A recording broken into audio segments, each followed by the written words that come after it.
Ladies and gentlemen, welcome back to the Nashville Tour Stop Podcast. My name is Eryn. And I'm the other Eryn. And we have Tory Grace on with us today. Hello, is this thing on? That'd be hilarious if it wasn't. False start. Hi, Tory. Hello. How are you doing today? I'm doing great. How are you? Man, are we interviewing me? I'm just kidding. I'm doing great. I would actually love to you interview you I think today. that would be fun. Let's turn the magnifying glass. Wait, that doesn't help. Let's turn the mirror around. Oh, how the turntables. Oh, how the turntables. Thank you, Michael Scott. You are here today, though, Tory. I'm here today. You've been here in our little studio office podcast room before. I have. We did an episode of Trendsetter Showroom with you, and you played a song. I did. That I said I was going to put out as my next single, and I still haven't put it out. That's okay. Ooh. It's just These things sitting happen. in Which the vault. song was it? Just Friends. Just Friends. Yes. I think it's coming out next, but I'm not sure because that always seems to change every time I'm about to put it out. So. We have options. We have options. It's just sitting in the vault. It's making. It's just sitting there cozy little collecting home. digital dust. Yes. That sounds like a girl pop group. Digital Dust. I don't know. It's like the Powerpuff Girls. I'm Opening starting 4, Digital Dust. I wish everyone could see this podcast because Tory Grace is notorious. Notorious. Tory Gracious. For looking absolutely bomb everywhere she goes. She looks incredible. I think I've only seen you dressed down once. When was that? The day you brought me peanut butter and broccoli when I had COVID. What? And bread. White bread, peanut butter, and broccoli crowns from Kroger. Yes. Yes. That was what I asked for when I had COVID. COVID because I couldn't taste anything, so I wanted the cheapest shit that I could eat. But it was like the OG COVID. It Oh, was yeah, I had like COVID. the I had COVID 1. The 2020 COVID. I had COVID 1. COVID 1. SARS 1. I didn't need all those extra fancy letters and Omicron 12.7B. God. Yeah. No, Sounds like I just math. had COVID 1. Yeah. OxyClean too. And Oh, God. But no, Yes. Tori, you always come glammed up. I never know when there's going to be a camera on my face. That's the way to live, my You know? dude. But it depends because I feel like my morning routine is different based on where I'm going. Okay. So if I was like not doing anything else today, I would just probably look like not this. I would probably just roll out of bed and come here in sweatpants with my hair pulled up. Me? Because that's Sunday. That's the Sunday vibe.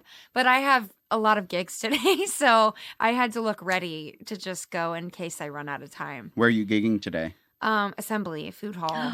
We love assembly. Food Hall. Yes. The biggest food court in Nashville. Yes. Biggest rooftop in Nashville. Are you playing the rooftop or are you No, playing not the rooftop. You're just I just playing play the- in like the food court part. It's Yeah. no, The it's- Sky Deck is dope. It is. I was just up there yesterday. Did you see Multi Ultra play? No. Okay, I never was in mind then. between Who gigs. did I you see, played- or were you just hanging out? I was just hanging. I played 2 gigs yesterday. So Fridays and Saturdays I play doubles, so 1 to 4, 8 to 11. So then I have 4 to 8 to do whatever. And I don't want to pay for parking twice. So I just hang out. Preach. I just eat all day. I and walked then- to Broadway from here one day because I didn't want to park for CMA Fest. Yeah.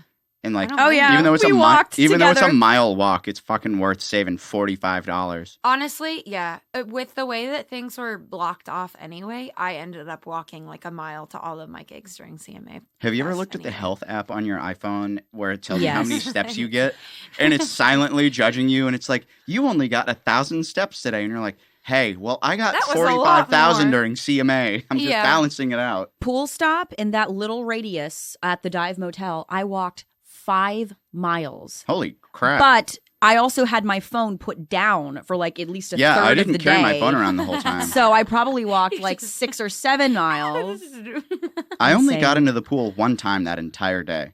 It do be that way. I was working harder than I've worked at most big tour stop shows. Really? Yeah. Heck yeah. I'd never worked with the venue before, so I didn't want to get hammered and just make like a shit impression. Fair. So I was just like walking around and doing the thing You were and trying valiant. to sell merch and be Which in you did. charge. Show your frosted tips. Oh my Jesus. I just posted a video of that on my tour stop Instagram, the time lapse. Mhm. Wait, I watched it with the little Mhm. poke things. and then yeah. Yep, So yep, yep, yep. this brings up a question. Are you one of the accounts, maybe either of you, that Instagram has chosen for what's called Reels Play bonuses? No. I wish, not yet. I just got picked for that, and there is no rhyme or reason for what makes, like, what the bonus pays out. For example, yesterday I used a sound, and it's like, Instagram is trying to use Reels, but so here is a photo as a Reel, and that's it. And that got 900 views, but Reels Play said that 800 of them counted towards the bonus payout. Whereas today, I posted the Frosted Tips video, and it's been up for an hour, and it's gotten like 5,000 views. Let's and go. I just checked it, and it said it's only been paid out for 200 bonus plays. So there is no rhyme or reason for what is making it work. I don't even know what that is. So, You know, I've been so fixated on Instagram with these people that are making fake accounts of me and calling me Tony. Tory Okay. is living out my reverse catfish dreams because I have always wanted to work on the show Catfish with I've Neve always Schulman. wanted to be on the show Well, she's almost there because you have been having so many people make fake accounts I think it's of the same you. person. Using you. So how does it feel to be so gorgeous and amazing that people want to use your photos to I catfish don't even people? think it's that. I think somebody is just using my name to ask my friends for money. Because that did happen. And it was weird. The first one that went up, they messaged one of my like really old like best friends from Nebraska. And he was like the best man in my wedding, like when I was married back in the day. And they were messaging him like, what's it like to be my fan? And how long have you been listening to my music? And what's your favorite song of mine? And That's he's so like weird. sitting there just answering as if like he's never talked to me before and sending me screenshots of it. And he's like, Dude. it was so weird. And then they were like, could you maybe send me some money to go towards my next like project? And he's like, yeah, what's your Cash App? And they sent like with some random name a Cash App. And then he was like, oh, it's not working. You have to send me money first. Awkward. Your friend understood the assignment. Yes, he really Wow. did. And he was just sending me like updates and screenshots and was like, this is so weird. This like girl was like, yeah, so what's it like to be my fan? And Did you ever get the scam where someone was like, can you write a song like for 12 my times. birthday, my kid's birthday? yeah. Even I got that scam, and I don't write music. Yeah. Yeah, I would that's just the send oldest him, one in sorry, the book. I don't write original music.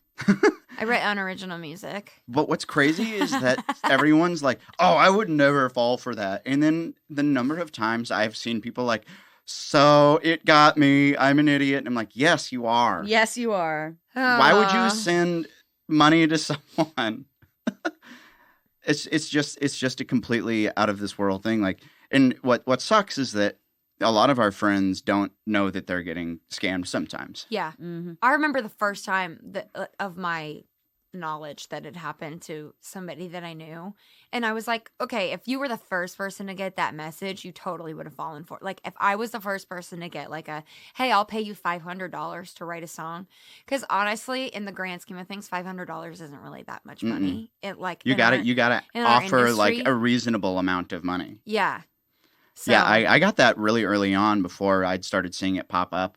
And as just a general rule, since I've done this before, I charge a 50% deposit and then the other 50% upon completion. And they said they didn't want to do that. And I was like, sorry. And then that was when I started seeing all these other people like, hey, I'm getting scammed. And I'm like, you're I so dodged that smart. bullet. You're so smart. Yeah. Look at my smart friends. Look at you Woo! guys go. So, Tory, you've not actually fallen for one of these scams? No, I have not fallen for it yet. But You're only cutting yourself that slow. But you know what? They're always coming up with new ways to scam. So They really are. I'm not gonna. And see, if you're listening to this, there's a lot of different ways you can know that you're getting scammed. But if anybody's asking you for money that you don't know, it's a scam. Or that you do know that wouldn't normally ask you for money. Yeah, if Tory Grace asked me for money over Instagram instead of being like, hey, can I ask you a question? Honestly, if I needed money, I would call my friend and be like, hey, I'm really embarrassed to ask you this, but I'm really struggling. Can I borrow some I'm money? broke. Also, But also, I don't think I would ask my friends. I think I'd ask my mom and dad. yeah. So never mind. I would never ask somebody for money. I don't think I ever have. I've been broke as hell, but I don't think I say I have been. Same. As if it's not an always. It's not that like omnipresent thing. It's never going away. Just we're. Do you ever think about We how chose like this your life. parents got laid once and then we have to pay rent forever? Yeah. All of the time. Wow. I hate Quote of you, the Mom. Thanks, podcast Dad. right there. Just kidding. I love my mom. Quote of the podcast right there. But also, we all work in entertainment/media. People should not be asking us for money. Yeah, I make No. like I have we no have money. nothing Go to ask give your you. friend who works for Oracle. They have Your money. cybersecurity friends, your medical Your trust equipment fund sales friends.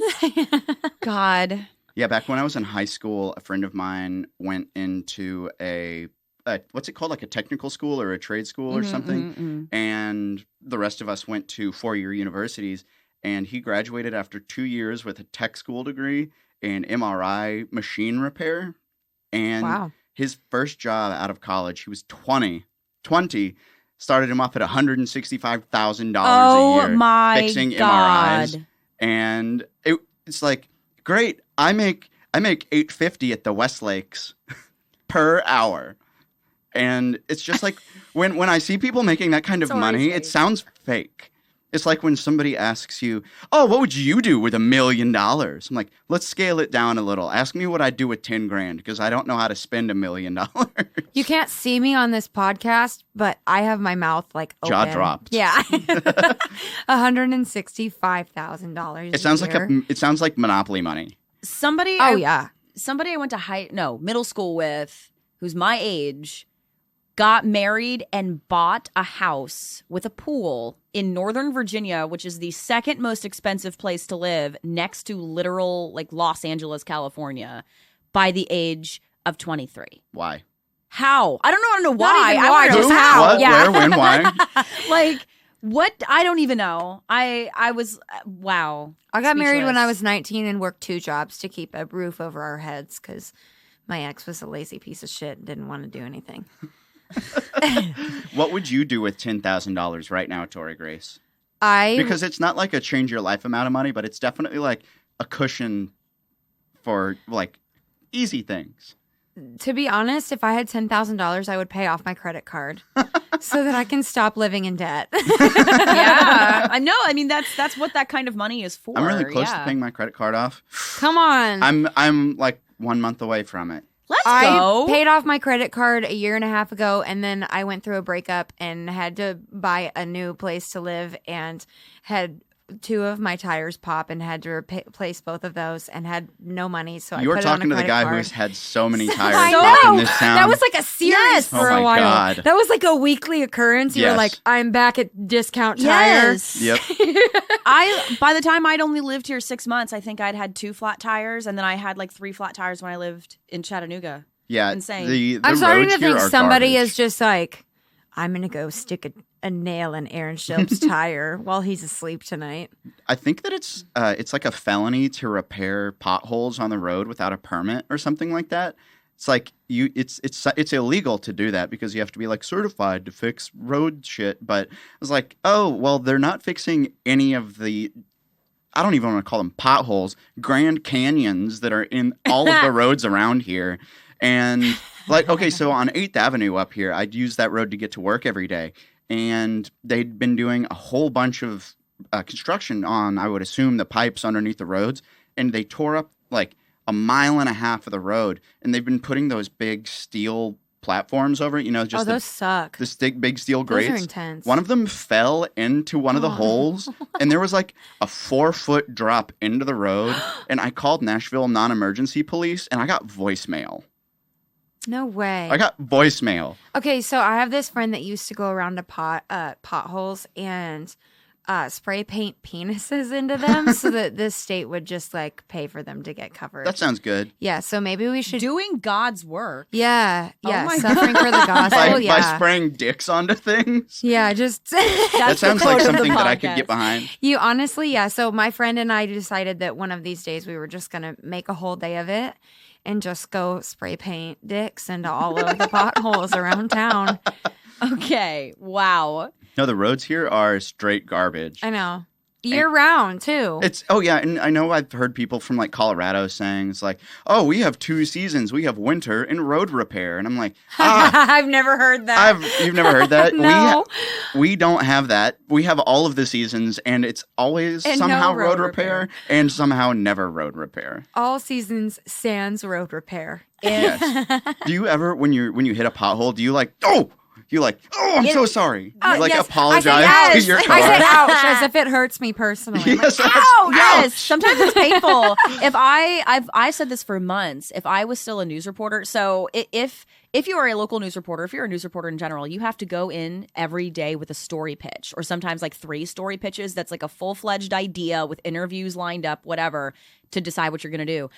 If I was still doing that, I would pitch 2 stories. I would do the amount of flat tires in Nashville compared to either the rest of Tennessee or the rest of the country by calling like NTB or AAA, like in the area, to be, how many calls you get a day or whatever. And I would do a pothole one about call TDOT and be like, how many pothole requests or whatever do you, because that is I would love to know such that. an issue. But thank God I never have to think that way again. So if you're a local journalist and you hear this and you live in Nashville or somewhere with a lot of potholes, you're welcome. And you can interview Eryn Cooper about it because she's passionate about it. Free of charge. we have gone this whole episode so far without talking anything about Tory and her music. I feel like we should do that. Listen. Everybody that knows me knows that I do music, so it's fair enough. That's honestly why I love the podcast, is because it gives us an honest excuse to sit and talk to our friends in a way that's not like worky. Yeah. Because at all of the shows, we're always talking about like, hey, what's coming up? And no, that's exactly it. If you ask me, it's like.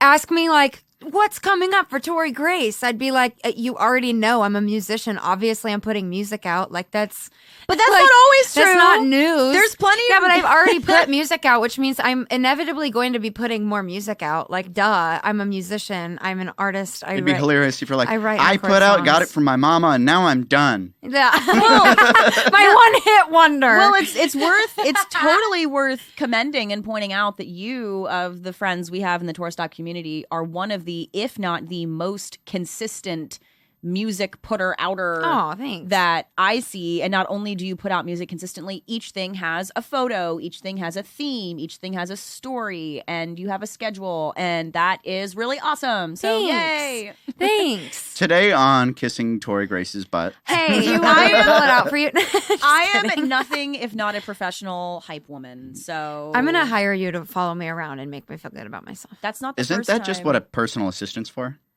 Yeah, but my only job is to be like, you're amazing. Be like, I'm not feeling good about myself today. Eryn, come here. Eryn, come I here. gotta tell you something. When I don't feel good about myself, or if I just like need somebody to like instill like woman power in me and tell me that I'm a badass bitch, I call Stevie Ray Stevens. She does do that. Because she is the best at she that. Does, she is just a, I know who I am, I know who you are person. Yep, she I loves hope to she's do that. listening to this. We should have her on.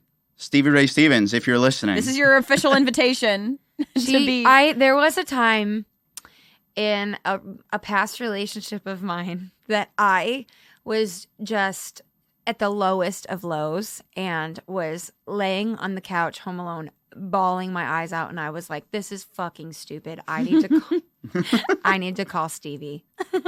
And I need to be reminded who I am. I need somebody to tell me that I could get through this. I need somebody to tell me I'm not being stupid and I'm not being fair to myself, I guess. And so I called her and I said, hey, I'm really struggling. Can you just like hype me up for a second? And she's like, talk to me. And I told her what was going on. And I have never felt that powerful in my life. I was like, I love you. And then I did something about my situation after that. Amazing. So, shout out Stevie Ray Stevens. Shout out Stevie Ray Stevens. Yeah. Yeah. I forget how it is that I met Stevie Ray, but it's probably the same as I met you, just at Belcourt Taps. Yeah, honestly, that's how I met her. Yeah. R.I.P. Now I want sweet potato fries because you said Belcourt Taps. I was like, what? Those were the best. Except for when they were kind of garlicky. They were kind of garlicky. Yeah. I mean, I miss that place dearly, but its closure did force us to grow up. Oh, Stop no. that. Wait, I am That so makes emo. me want to cry. I didn't want to grow up. I wanted to live in Neverland forever with the Lost Boys and Peter Pan. I don't want to be told to grow up because I'm not going to change. Does no one know that song? What song is that? Simple Plan. I don't know what that Who is. sings that? Simple Plan. Oh, I was like, is that a real? It's the song called Simple Plan. Never mind. I probably have heard it.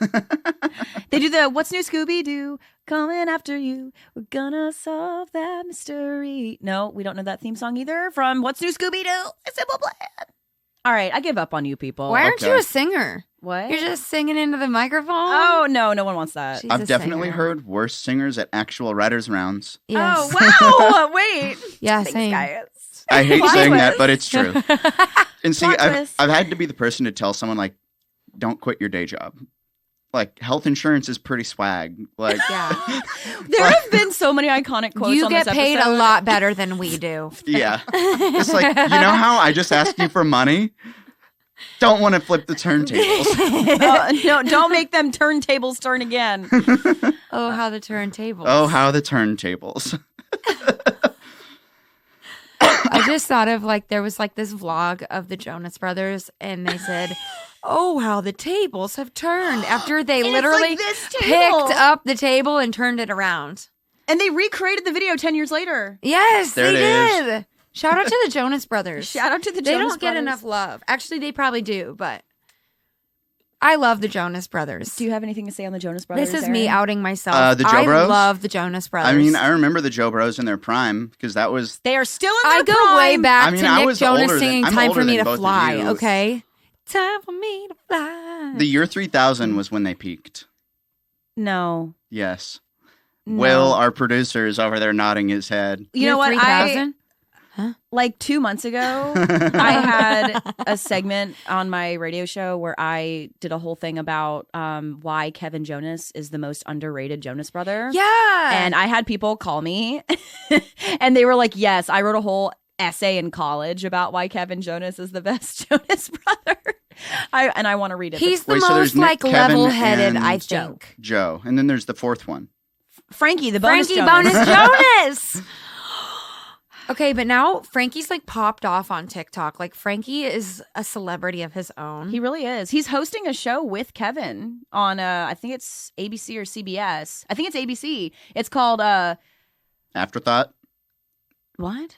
That's what it could be called just because he's just Oh, sad. left Accidents so mean. happen. It was I don't remember what it's called, but it's a reality show where there's a bunch of young people and they have a famous relative, but nobody knows who the famous relatives are, and the other people are trying to guess who the famous relative is. And I don't know I've never seen an episode. I don't know anything else. But people Is- are running out of ideas for Is that like when Didn't they have like a reality show that just highlighted like the Jonas brother, like the whole Jonas family's life?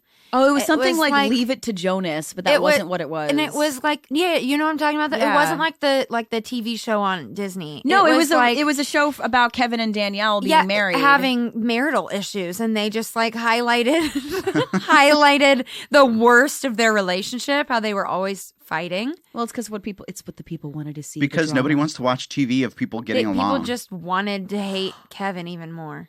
You know what? I was having a conversation with a friend of mine back in Chattanooga. You just said the most amazing thing, and I feel like you will resonate with this. The reason why reality TV shows are the way they are when it comes to like the drama and the intense, and why we as people, and I'm sure us as creatives, have wanted like, I want at one point in their life, I want this intense, like passionate, burning, exciting love and romance.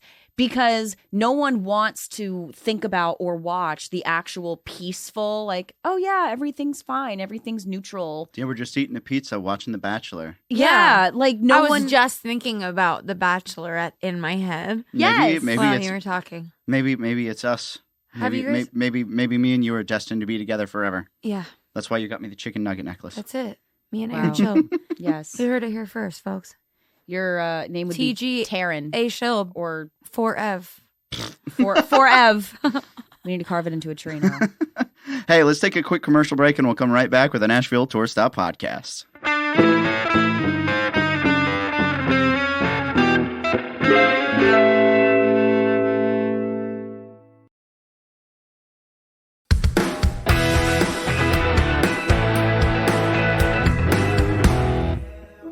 back, everybody, to the Nashville Tour Stop podcast. I'm Eryn, and across from me is... Dave Grohl. Wow. I wish. That would be great. I would be on the floor unconscious if that You was would be screaming, crying, and throwing up. Oh, yes, I would be screaming, crying, and throwing up, and then Dave Grohl would be laughing and sample it in a song, probably. Yep, and then we also have Miss Tory Grace here with us today. That's But me. you wouldn't have forgotten that because the commercial break was only like 4 seconds long. Woo! Tory, thanks for coming on again today. Hey, thanks for having me. So before we get too deep into your music and stuff, do you remember how you and I met years and years and years and years and years ago? It was at Belcourt Was it Tabs. Belcourt?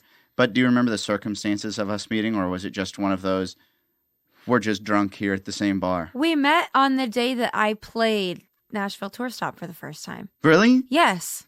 Because Gosh, that was so long ago. Tyler Bank booked me at that time Toilet Bank. to play at 10 p.m. Back when those 10 p.m.ers were actually like, that was a dope round. 10 Yeah. o'clock at Belcourt. Yeah, I can't remember who I played with, but I could go back in the archive spreadsheet you should. and look You at really it. should. I feel like I might have played with Nate Cook. Oh, my Gosh. God, Nate Cook. Did he play Hey, round Nate. by himself? I don't know. Did he? I don't remember. Because he played guitar for me on a song that we wrote together. So I feel like he might have been on the round. That or I just like had him come up for a song. Gosh, that would have been But like that was the first time I 2019, played. right? Yeah, that was 2019. Is that the year you moved here? Mm-hmm. My God. Yes. That was Yeah, that 14 was, like, years ago. Probably the third or fourth writers round I played at all. Really? In where Nashville, where yeah. did you play your first writers round? It was East of the Row. East of the Row at Mhm. Belcourt. Yeah, at Belcourt. Rip in My peace. second one was at Alley Taps. And then the rest of them were genuinely at Belcourt Taps until probably a few months into like doing music. It's funny going back into those spreadsheets because if I search someone's name, it'll just tell me how many times they've played. Like, Wait, I would love to know how many times I've played. here, grab my backpack. You have, after some data counting, this is why I've got all these freaking spreadsheets. We went back and looked at the numbers. Tori played 2 shows in 2019, playing her first with Nashville Tour Yeah, Stop Eryn on didn't like September me so 8th. much yet. No, I'm just kidding.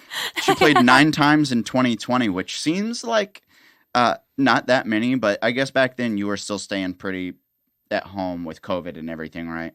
Oh, yeah, that wasn't my choice, but yeah. Yes. And then you played 20 times in 2021, and you've performed 8 times so far in 2022 for a grand total of, drum roll, like we both win blue raspberries. 39 times. 39 times. That's a lot. Can we get a lot. sound effect here that's like clapping? Sure. Yeah. Yeah, Paige Rose holds a record for playing the most. I think Paige is up in like the 80s Wow. because she started playing in I'm 2000. going to throw a party on my 50th time. Sure. Hell yeah. Yeah. We're going to have 40 at the end of this month for Girl Power Night. How convenient Come is that? on. Yep, that is going to be a special day. Let's talk about that. So Yes. I'm going to actually be in Paris when you guys are hearing this. This comes out on September 15th. And actually, That's the day before my birthday. it's the day before your birthday? Yeah. Aw. Wow. It's my birthday eve. So this will come out in September when I am in Paris. So I'm going on vacation. But while I'm gone, Tory on August 30th is hosting for Tour Stop at the Cambria Hotel's True Music Room. But by the time you're listening to this, it will have already It will have already happened. And it was amazing. It was incredible. Best night ever. Best night ever. But Hell yeah. Tory is hosting Girl Power for the girls. For the girls. For the girls. For the girls. In Isn't the that- words of Who did you say? Martina McBride. Martina McBride, right. This one's for the girls. Yep, but we've Hell got yeah. an all-girl lineup hitting the stage there at the Cambria Hotel that night.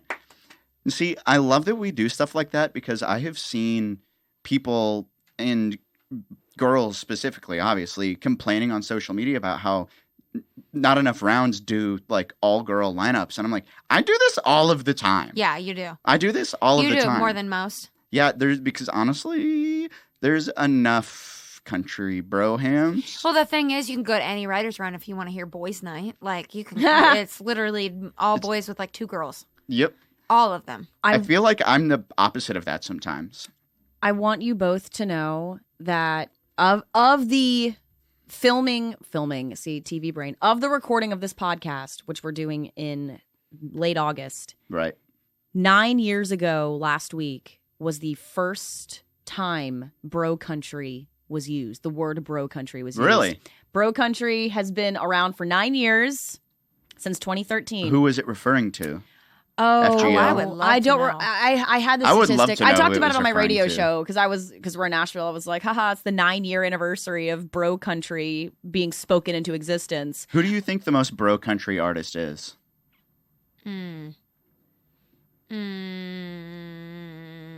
Come back to me on that. I gotta. Okay. think. I'm not There's too qualified to many. answer this. I would say like FGL, maybe Luke Bryan, I don't know. At one Those- point, Jason Aldean. FGL at one point did sound like country music. So our producer Will handed me his phone searching bro country artists in Google. The top 3 results: Florida Georgia Line, Luke Bryan, and Jason Aldean. The 3 I just said. Up next Oh, is Luke, Chase yeah. Rice, Randy Houser, Jake Owen, and Morgan Wallen. Those are That's Very hilarious. I was Those are gonna, the you know, I 3 was kind of in my mind. I was thinking like Chris Lane. right. I don't know why. That was the one that was in my that's- head. That's fair. It's just Chase stadium Rice is country. in there too. Yeah. Yeah, it's just pop rock stadium country, and I think calling Jason Aldean music country music is kind of a farce because they're using like drop C heavy metal tuning. Yeah, I think he's more of a rock Yeah, it's singer. calling like country rock at least, but like yeah. I think the only thing that makes it country is the song like subject matter.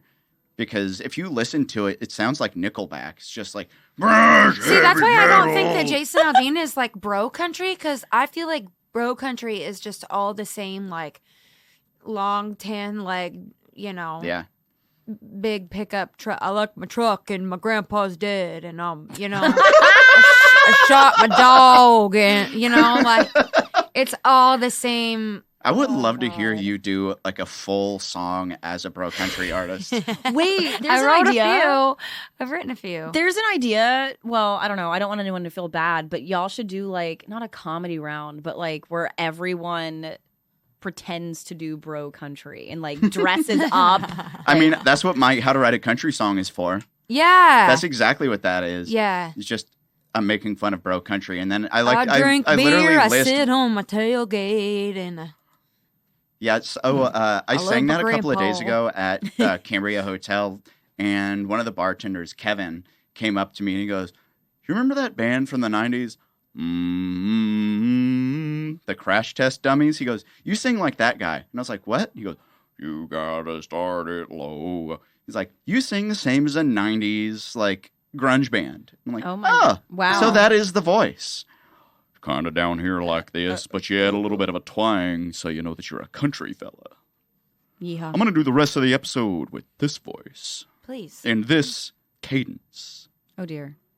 So, Tory Maybe I Grace, could tell talk us a like little a bit. valley girl. Like, Oh my god. Oh with the yeah, little- let's with all the use rasp, let's with all the use screeching funny rasp. voices now. Tory, give us your best Valley Girl. oh my god. That's actually Wait, that really was good. great. That was great. I should do a Valley Girl. Huh? We're gonna need like a bigger boat. Like, That was I love doing why famous was the movie valley quotes I was as a gonna- Valley Girl. I was gonna say why is the Valley Girl in Jaws right now? Yeah, I love like to infinity and beyond. That's something that I've done for a very long time. Oh my god. Rosemary's Baby. Ugh. You have to like hold out. Everything ends with a Yeah. Wow. Wait, that was perfect. WOWUH. Wow. Wow. I'm here on the Nashville tour stop and podcast. Oh my god. Can I get a vodka soda? And, Oh my god. It's almost like we're doing whale calls over here. Like, wait, that Dory scene. this is- I did a whale call when I was a news anchor on air. At the end of our show, we came out of a video about whales, and I made my meteorologist, whose name was also Eryn. It was Eryn and Eryn. And I made her do a whale call before she did her forecast. And then as the show was ending, she's like, okay, now you have to do one. So then like as the news was ending, I went, thank you for watching. Literally the news in Chattanooga. It was a mess. Anyway. I think that that's one of the best parts about what we do is that, like, I used to work at the Nashville Downtown Hostel at the front desk, so I would check guests and from out of town. And most of the people who are coming to Nashville and staying there are people who are, like, hostel travelers who, and if you're not familiar with that term, those of you listening, hostels are, like, cheap places to stay where you basically literally just get a bed and you're sharing it with other strangers, which sounds a little sketch, but It is. it's all good. But I was working at the hostel, and these people from like Europe would be coming here, and I would just turn up my accent just a little bit because they're in Nashville. I want them to That's think a that little they're bit? showing up in I a was gonna place say, where that's we really talk like this. That's a lot of it, Eryn. That's not a little bit. I would really turn it up, and then sometimes I would just like. I would use a different voice. Nah. So I made like characters for myself to Entertain yourself. entertain myself at work because I was making like $7.50 an hour or whatever Oh my minimum wage is, God. and it was trash. So I worked there for like 2 $7.25. months. Never but forget. Never forget. he got me settled, and I got free beer because guests would stay at the hostel and would like they'd buy a bunch of beer and can't leave with it, like they can't fly home with it. So there'd just be like a 24-pack of Bud Light. So I was so broke, but I was saving money because I wasn't buying booze. Hell yeah. Life But, hacks with Eryn. As a way to entertain myself, I would drink Bud Light out of a coffee mug and use my best Southern accent. Just talking to some girl from Poland, and all she wants to do is just know what it's like to eat a pizza and a hot dog. What is happening? Corn dog. Oh, we should talk about that. So I think the day that me and Tory actually like bonded when we became like better friends than we were. The best of the best. It was my 26th birthday party. The day he lost insurance. At Belcourt Taps. Never forget. I had pre-gamed my birthday Oh, by no. going to Sushi 88 next door. Oh my God. And Sushi 88, you can get bottomless made-to-order sushi for like $20 or $25 or something. So I went there and had like 5 rolls of sushi my or 6 rolls of God. sushi, which is way too much. I can't imagine. I would be throwing up sushi. He did. I had a full-on food baby. But I then proceeded to go to Belcourt and start just drinking everything. And Rose, I ordered a drink. She goes, "I'm not pouring your drinks tonight." I was like, "Oh, okay, I'll get someone else." She goes, "You're pouring them for yourself." And I was like, "Okay." And I was drinking so much, but because my belly was so full of rice, it just kept soaking up the alcohol, and I couldn't get drunk. And then Sorry. But you did. a little bit, You did get drunk. I did do well. By But the time I got there. Tory showed up with such a fond memory of mine. She showed up with cookout corn dogs. I did. And I have to tell you something that I never told you until today.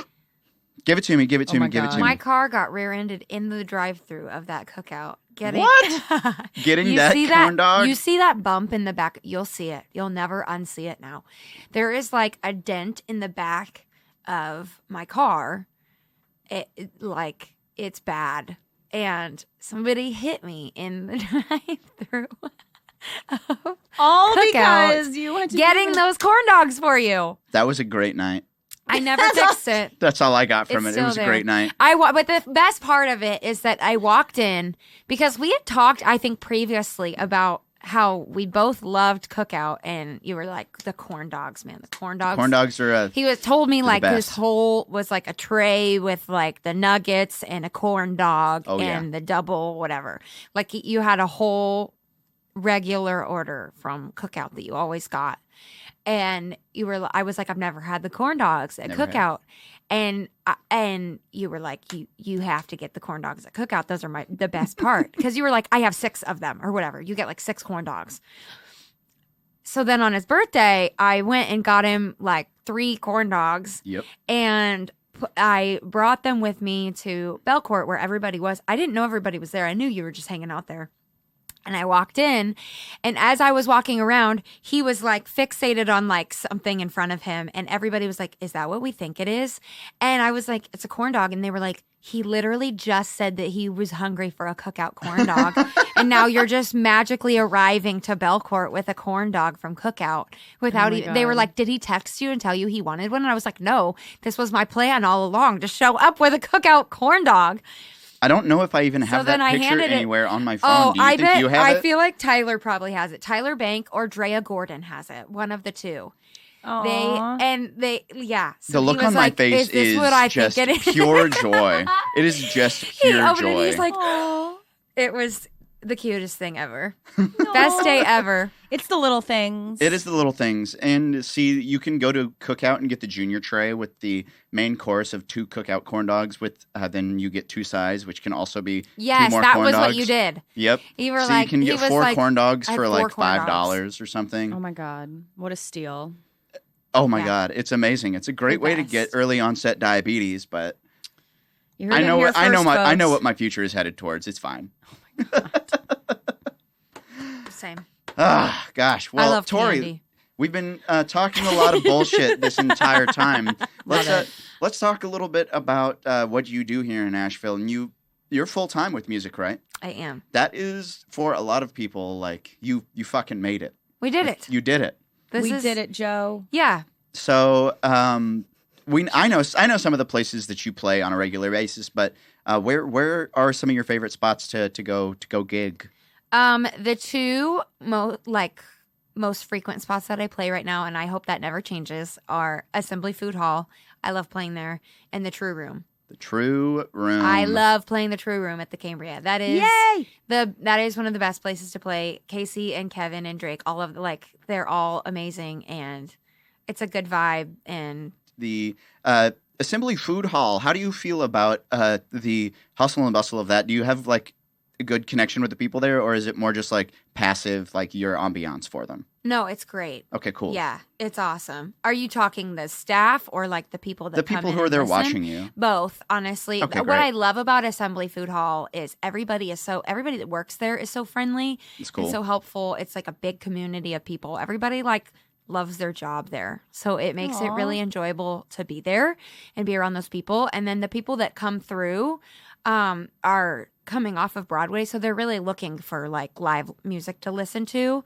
Whereas in the past, I've played at places where they're just really there to eat dinner and don't really care about the music on Right. stage, and so it always changes. It was never like you could never expect the same thing from the audience Yeah. because sometimes they like hated that you were there, and sometimes they loved that you were there. Yeah. And at Assembly Food Hall, they're always looking for live music, and they also like have the option if Right. they like just want to eat and don't want to listen to music, there's They can seating sit for away them from somewhere it. else. Yeah, so I like that there's that option, and the people that sit in front of us genuinely sit in front of us and listen to music because they want to. Yay. And That's why they're in Nashville. yeah, exactly. And it's right off of Broadway, so it's the people that are looking for food, drinks, music. Right. So, but it's none of like the kind of like Have you eaten at the Velvet Taco there? oh every day. goodness. Velvet Taco Every might be my day. new favorite taco place Didn't in I Nashville. tell you that months ago? I was like, you got to go to Velvet Taco. No, I had Velvet Taco a long time ago. Oh, okay. I was going out with this girl for a little bit, and one of our first dates was at Velvet Taco So up good. Midtown. Yeah, So Midtown. good. Yes. Here's the thing: Midtown Velvet Taco is better than the one in Assembly Yes. Food Hall. They have a bigger menu. Bigger menu, You and can it get can be made the fresher. coconut curry queso there, and you can't get that at Assembly Stop. Food It's Hall. so good. Yeah, It's so good.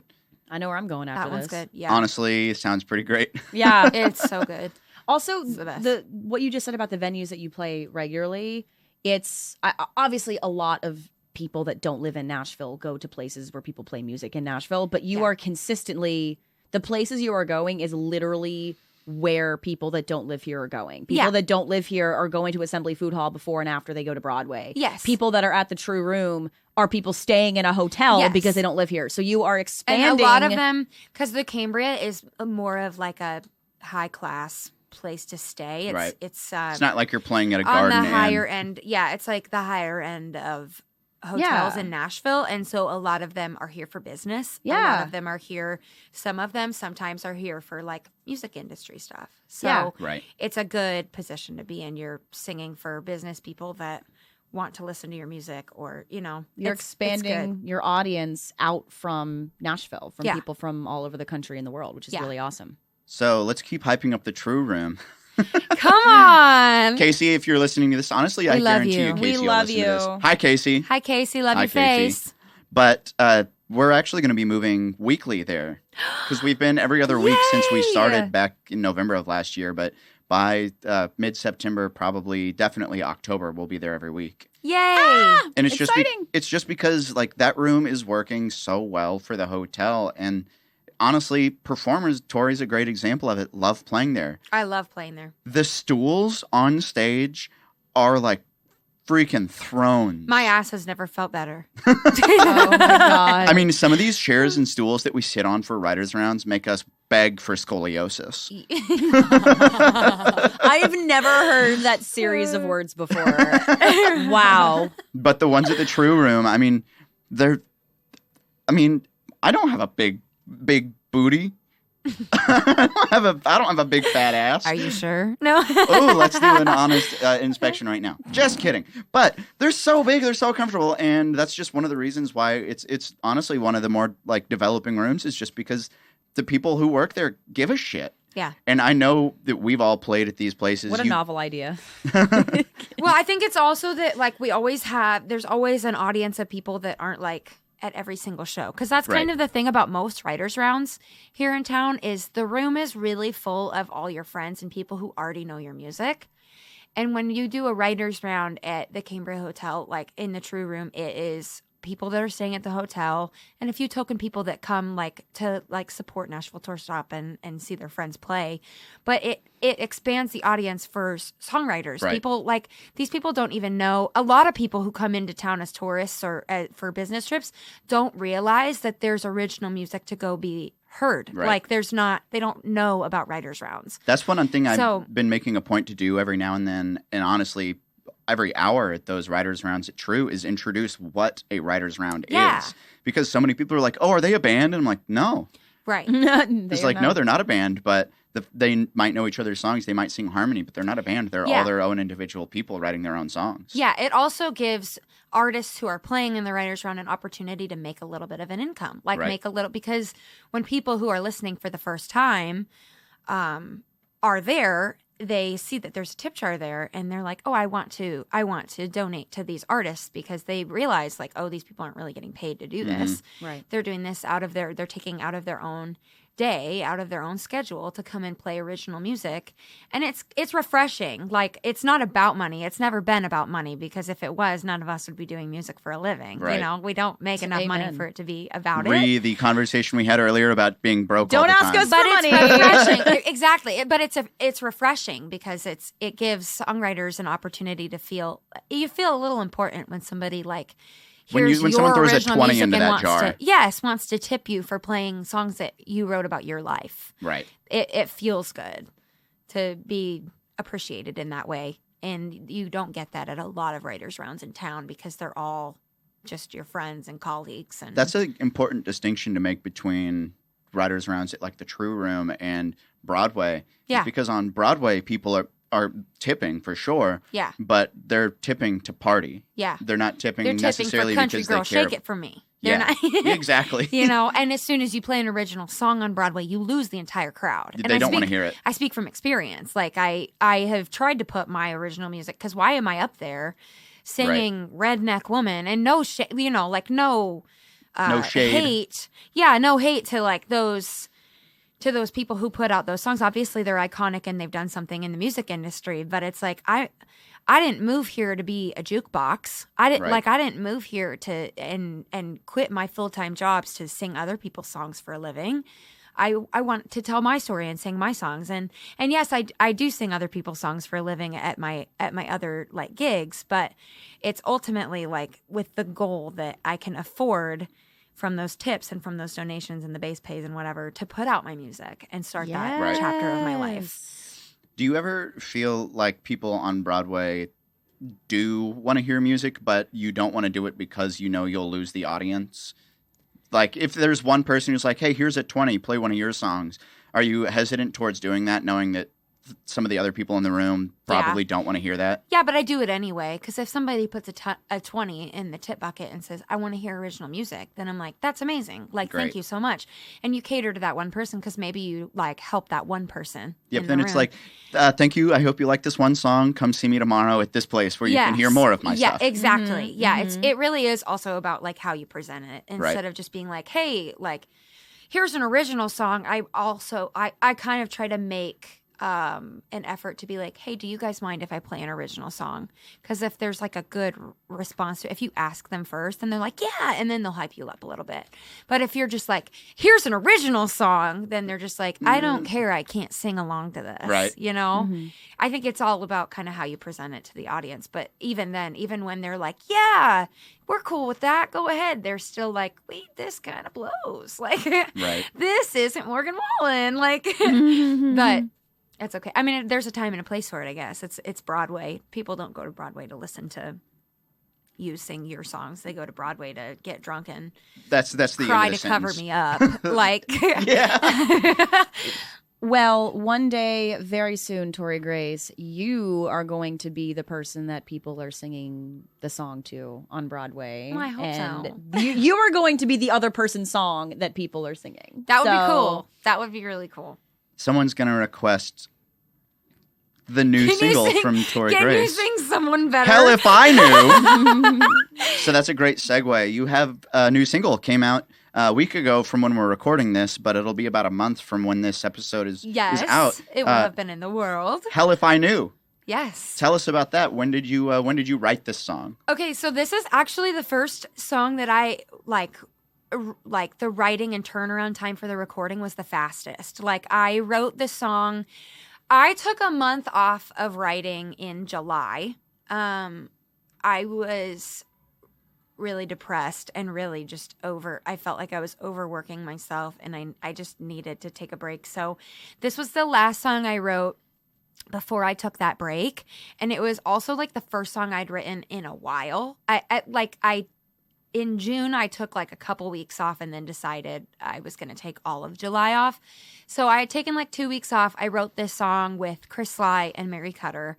And I loved it so much that all of July, I was like, I'm just going to put this song out. So it was literally, I went in the last week of July, recorded it, and put it out 2 weeks later. That's cool. So I just loved it. And it was like the one song that I had in the palm of my hands that I was like, if I'm going to put out another song soon, because I had already put out Someone Better, and that was kind of like a devastating, sad, a really sad breakup song, and if I was to put out the other one that I had waiting to be released, it was also a really sad breakup ballady song. You don't want to keep releasing sad breakup songs. I didn't want to do back-to-back sad because I already put out Half-Hearted this year, which is another like power ballad, but still a sad breakup song. So I needed to put something in the middle there, and we wrote the song after I'd taken a couple weeks off. And honestly, I just canceled all of my writes those 2 weeks. Like, as they came up, I was just like, hey, I'm not doing good. I need to take some time off. Good for you. That was when I decided in all of July I was going to just wipe my schedule and not do any writing, because it's important. And like it's too easy to feel like you're working on a small timeline in this town, because they call it the 10-year town, and that can really get to your head. Mm-hmm. And you start to feel like, if I'm not hustling and bustling right now, then 10 years from, I only have 10 years. And if I stop what I'm doing right now, I'm going to lose that month, and then my 10 years is going to come fast, and everyone's going to forget about me, and I'm going to like lose everything I've worked for. And so you just keep pushing yourself and overworking yourself, because you're afraid that you're going to be forgotten, and like afraid that somebody's going to do better than you. But the thing is, there's always going to be someone better than you. And that's what I had to realize. Like, there's always going to be somebody that you feel like is better than you, and you're always going to feel like you're not the best, but you can always be the kindest and the hardest working, and the most in touch with yourself. Like, those are the 3 things you can control.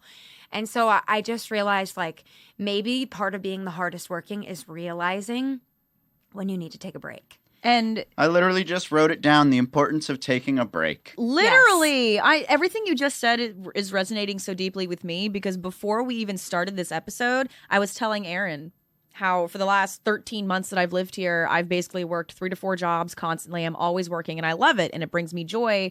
But in the last couple weeks, I have realized I drastically need to slow down. Yeah. Even though I've been happy, it has deteriorated me in other ways. And that's such a hard thing to decide to do. I mean, look at Shawn Mendes. Shawn Mendes literally canceled an the rest entire of his tour. tour. He's Yeah. Shawn Mendes. But that's so important because Yeah. he recognized he He won't be knew. able to keep giving. He's not the first artist to do that No, either. I've seen it a like lot more lately. Charles from Mhm. Lady A, like Yeah, they just they canceled just their canceled whole an tour entire tour. so that he can work on his sobriety. Because Yep. he Yeah. knew, like, that's the thing is part of being a hard worker. Like, you can't do your best if you're working from an empty cup all the time. Yep. No. Just because you're going and going and going doesn't mean you're doing your best work as you're going. Right. So, and I was really just feeling like I was walking into these rights and walking into these gigs drained emotionally and physically, and I wasn't giving my best to them.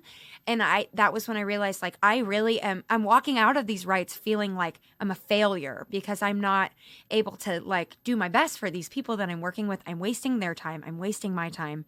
We're writing songs that are just going to sit in a list of songs that were written and forgotten forever because they suck. Like, I'm not doing my best work. And that's when I, like, need to take a step back and just stop doing it and, like, rediscover that love and that passion for creating and writing music. I'm going And through the same thing right now. I think in 2022 I've written like 6 songs total, which given the volume that we've written them in the past, that's nothing. Yeah. And it sucks, but yeah, when you're emotionally and physically drained, you don't want to go be creative. No. Yeah. Like the last thing I want to do after working a tour stop show is drive home and listen to more music. No. The Yeah. number of times the I same. have driven home in silence. Yeah.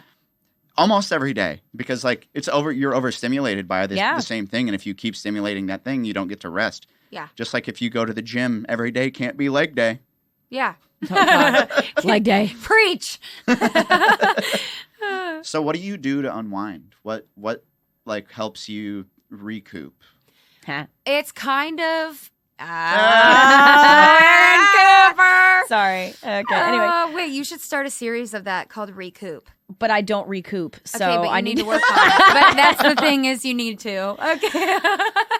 And this will be you my first deserve- inspiration of how to do it, Tory Gray. You deserve to rest. So it kind of has changed over the years because I was never really like a sit down and like force myself to watch TV kind of gal. I feel like it's a waste of time, but it honestly isn't. And so if you are smart about it, I guess. So I would always say like, oh, I go to the gym, but that's already just a part of my life. Right. That's not really like a wind down activity for me. It's more of like a wound up activity. Like I'm Wind it up. oh my God. Yeah, right. I have to tell you something off air about that. Okay. Okay. So, but, Off or air with maybe I Eryn. can say it on air actually. But anyway, I used to like say, oh, I will go for a run to clear my mind. But honestly, when I go for a run is when my mind is running the most wild and I'm thinking about everything. Right. And when I'm at the gym, I'm thinking about everything. So more recently, I've been watching like documentaries and listening to podcasts.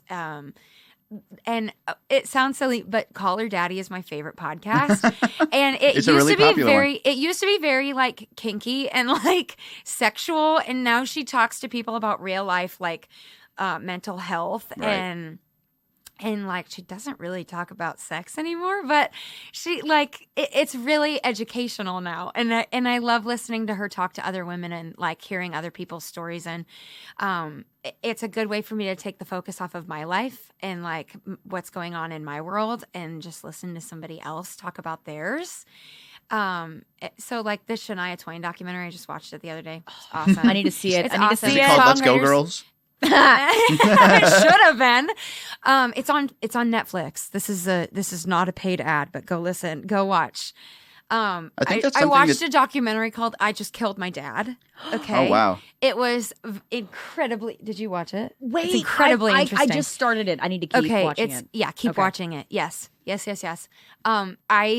watch documentaries, I watch movies now, and just like force myself to take my phone, put it on away. airplane mode, throw it across the room, yeet it out the window, Yeehaw. and and focus on watching a movie and taking my mind off of the what's phone. going on in my world. Right. Because that's We're always constantly accessible that's always been my because of these issue. things. Is I'll turn on a movie and I'll just sit there and be on my phone the whole time the movie's on. Yep. And I always blame it on like, oh, I just can't focus on one thing at a time. But it's like, okay, but I focus on this all the time. All of the time. And this is one thing. Yep. So I have to be able to like take myself off of what's going on in my life and my world and put the stressful things away and just focus on watching a movie and focus on that's how I've been winding down. Do you think our generation is more prone to like depression and anxiety and all that stuff because of these things? Yes. It's been proven, yes. Yes. It's like we're constantly available to be reached, and that is that's not good. It's good to literally unplug. So something that like, because we're doing the tour stop shows all the time, and there's like 180 a year or something, 200 a year. That's so many days of the year to be at a bar. Yeah. If I wasn't working, someone would call it alcoholism. Yes. Exactly that. Yes. But the last thing I want to do on a day off is just go back to a bar. Exactly. I want to eat instant mashed potatoes in my underwear. But then you start to get a little bit like of I don't know about you. I get a little depressed and get FOMO when I'm not at those bars. Same. Because then I like have these texts from people saying, come to Red Door, come to Live Oak, come to this, come to that. And I'm like, I'm so tired. But then I'm like, I feel bad and I feel like I'm letting them down as Oh their my God, friend this is me. This is me. because I never see them. But it's like I can't go to the bar. Like if you want to hang out with me, come sit on the couch with me. I don't want to. I don't want to go out. Because if I'm going to go out, I feel this pressure to look the best. I Right. feel this pressure to like, You have to okay, be on. now I have to like do my hair and my makeup my in case God, I this run is into somebody me. important. Now I have to show up and stay the whole night and say, I'm just going to stay for one drink. And then I leave at last call and I'm drunk and I have an $80 tab that I can't afford.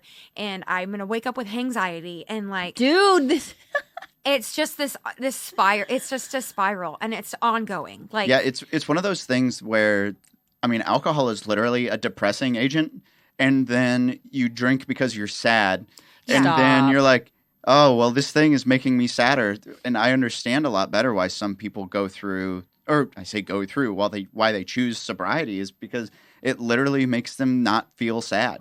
yeah. I totally understand that now. And Nashville is, I've said this since I moved here, and I've only been here a year. Nashville is the city for people with FOMO. Everybody Oh, yeah. has FOMO all the time because everyone spreads themselves so thin, and like there's 8 different shows or 12 different shows they could all be at in the Yep. same night, and they're show hopping, which is great. I love a good show hop.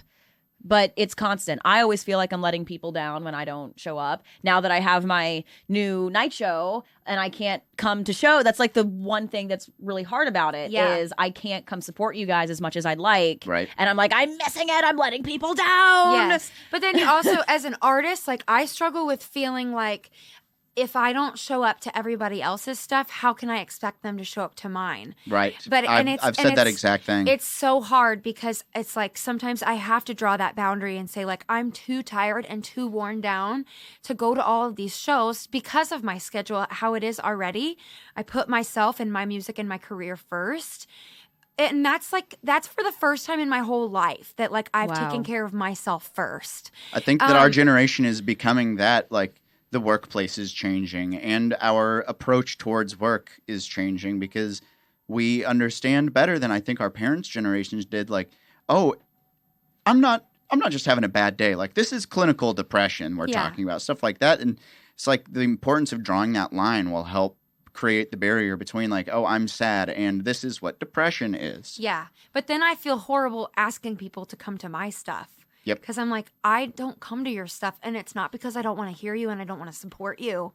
It's because I'm either already booked for something or I'm worn out. Like I am spreading myself thin all the time. That's why I took a whole month off of writing and just focused on gigging and putting away money. And like, It's like if you turn around, you can see my calendar for Nashville tour stop. There's 2 days that are blank right there. Yeah. And like that's insanity. And that's just my work calendar. That's not like, oh, I'm gonna go hang out with this person. Yeah. And those 2 days, somebody's going to be like, hey, I have a gig on this night. You should Yep. come. And you're like, oh, I'm not doing anything that night. And then that day comes and you're like, oh, I'm not doing anything this night. Like I was supposed to rest, and now I feel like I have to go to this thing. When I'm super stressed out, my stress and anxiety manifests in two different ways. I get muscle spasms in my eyelid. I get a too. twitchy eye. Yes. Uh-huh. And if it's not that, my jaw swells up.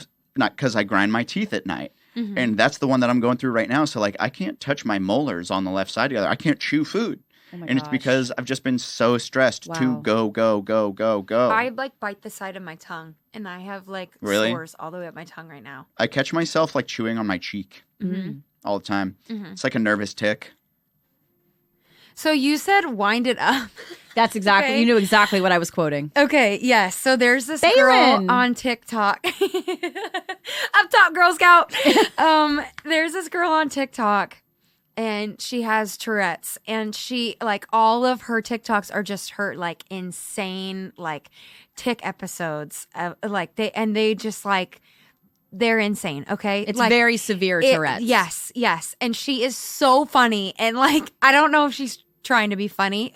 I assume that's why she's like on TikTok, because people think that her tics are funny. But she does like educate people on what it's like to have Tourette's and what her tics are like. And she seems like she's super cool. But there was this day, and it was like a few days ago, that I took a little too much THC. And by a little too much, I mean 16 milligrams.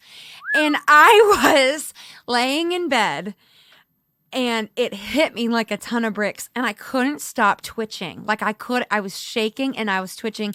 And I made this list on my phone of all the things that I feel and discovered about myself when I was high. I'm ready. Okay. And one of them has to do with feeling like I might have Tourette's.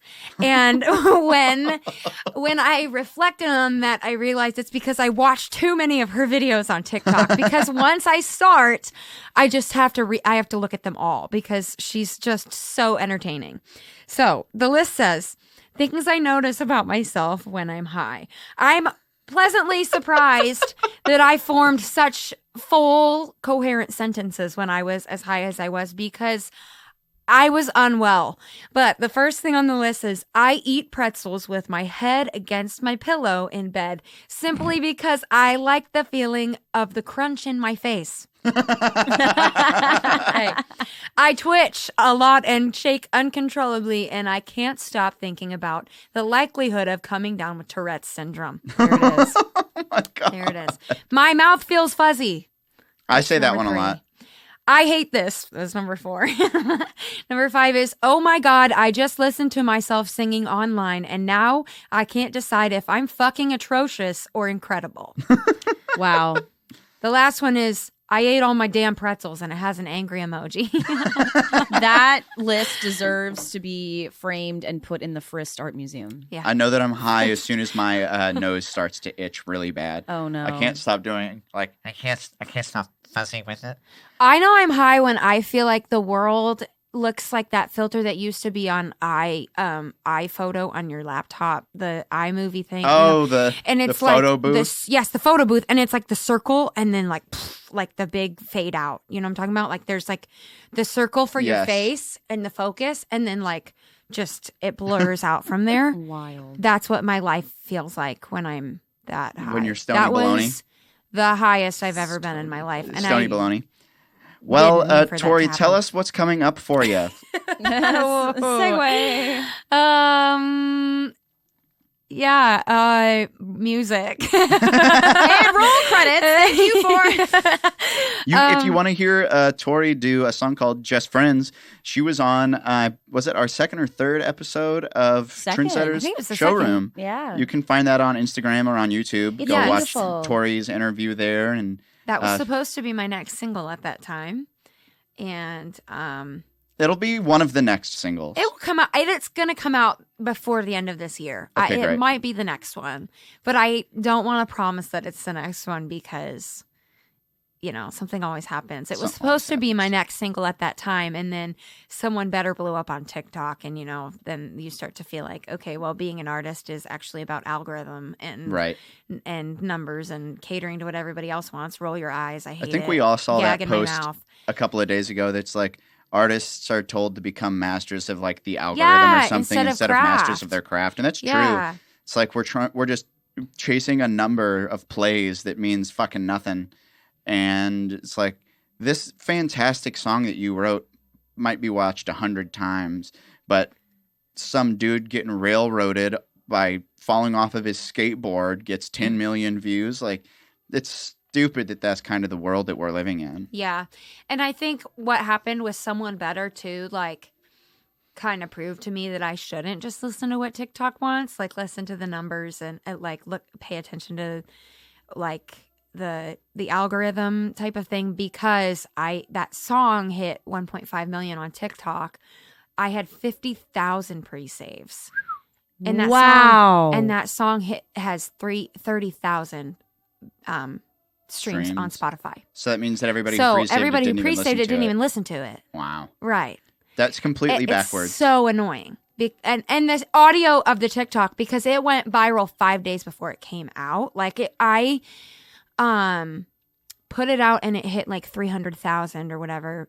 300,000 views, and people were like, put this out. So I was like, okay, it was my first time like getting traction on a song on TikTok. So I was like, okay, I should put this out like right now. And then 5 days before it came out, when it was ready for pre-save, was when I posted it again and it hit 1.5 million. It was like perfect. I hit that sweet spot of like, oh my God, my song's going to blow up. Pre-saves? What? Did it chart at all? No. It didn't even get playlisted. Like, that's the other thing. It didn't get put on even like the fresh finds that is like the easiest one to get on. Like, it didn't playlist at all. It just hit 30,000 streams. Like, it did nothing. So this is why I say, because I know I come on here and on my platforms too, I preach all the time about, use the tools you've been given. You need to be using these forms of communication that are free and available to you to be successful. But at the same time, I never want people to think, when myself or other people say to do that I'm saying to like change what you're doing or to completely rely on them. What you just described is a perfect example of how you need to use these tools and be strategic with it and smart about using it to an extent, but never let it control who you are, because people come to you for who you are. You should never change who you are or completely rely on the numbers to release whatever you want to release. Yeah. But that is a perfect example of using the tools, it benefiting you to an extent this first time around, but also not being perfect and not being the end all be all. Oh, TikTok is the only way. It's not. No, it's not. So, but it is a good way to connect with people that have gone. I try to use TikTok to tell the stories of the song before I present the song. I try to use TikTok to talk about my life and things that I've been through, and hope to connect with somebody that's been through the similar thing, like the same thing, or is going through the same thing or something similar, and connect with those people, because that's kind of my goal, is to just write songs that help other people feel heard. Yeah. And that was the reason that Someone Better blew up the way that it did, was because I talked for a minute before I posted this, before I shared the song. Like, I talked about why I wrote the song and what happened. And then so many people were like, I went through the same thing. This happened to me, or I'm going through this right now. And that happened the first time I posted Just Friends too. Like, people were like, oh, I'm going through this right now. I just broke up with my best friend. And that's why I'm on TikTok. It's really not about the numbers, but I do think it's frustrating that once you have that kind of like success with those numbers and then it doesn't turn out the same way. Yeah. Like, then you just rely on. It's still a game. It changes the way you look at it, and then you're like, I have to blow up on TikTok again, especially because people in the music industry are like paying attention to that, and it's so stupid because we could sit here and vent. Yes. For vent. hours Anyways, Just Friends will probably come out next because it's one of my favorites. But if you want to hear an acoustic version of it, go watch Tory on Trendsetter Showroom. Yes. You can hear that song. Tory, where can people find you on social media? You can find me on Instagram at Tory_Grace. Tory spelled with a Y, TORY_GRACE. You can also find me on TikTok at Tory Grace. Or you can find me on Facebook and all streaming platforms under the name Tory Grace. You sure can. Or as my phone calls you, Troy Grapes. Troy Graves. Troy Graves. Troy Bolton's evil twin. It sounds like a Bostonian being like, you should try grapes. Recently, I'm Tony Grace. That's the newest. That's the newest Instagram account. Well, thank you for joining us on the podcast today, Tory. Thank you for having me. Eryn, where can we find you? Well, I was going to say, you can find me at Tony Grace. 567. Now you can find me at On Air with Eryn with a Y, ERYN, on Instagram, Twitter, and TikTok, and YouTube. And you can listen to me from 6 to 11 p.m. weeknights here in Nashville on Hot 106.7. And on this podcast with my best friend, Eryn. Hi. Where can we find you on social media, Eryn? You can find me at the Eryn Schilb across platforms. You can also follow us at Nashville Tour Stop on your social media places. Check us out at NashvilleTourStop.com for our full live event schedule. We do lots and lots and lots of cool stuff with lots and lots and lots of cool people. I'm sorry you won't get to go to the all-girls show that Tory is hosting because it will have already happened, but you can go watch highlights from it on our Instagram. There certainly will be something there for it. But please remember to share the podcast with your friends. We have a steadily growing listener base every week. Yay! Thank you for listening, everybody out there. Please like and review it on your social media platforms or your podcast platforms. That 5-star review means a heck of a lot to us, and I think we've only got like 5-star reviews right now. I'm so gonna give you one right go now. leave a 5-star review right now. Help us get into your friends' phones, your friends' cars, wherever they listen to the stuff. And until next time, do remember that all roads lead right back here to the Nashville Tour Stop. Yeehaw, motherfucker!